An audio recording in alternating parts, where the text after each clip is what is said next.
ఆవుకి మన అభ్యున్నతి కోసం ఈశ్వరుడు ఒక బలహీనత పెట్టాడు.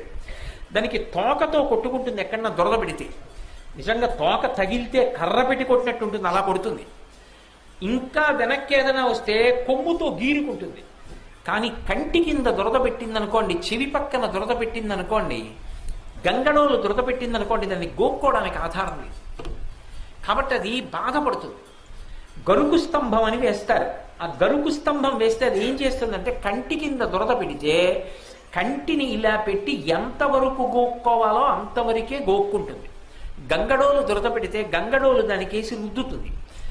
అలా ఆవు కానీ గరుకు స్తంభాన్ని రుద్దినప్పుడు కొన్ని వెంట్రుకలు రాలి కింద పడిపోతాయి. పితృదేవతలు ఎదురు చూస్తుంటారట, నా వంశంలో ఎవడైనా గరుకు స్తంభం వేసేవాడు ఉన్నాడా. అలా వెంట్రుకలు కానీ కింద పడ్డాయా, ఉత్తర క్షణంలో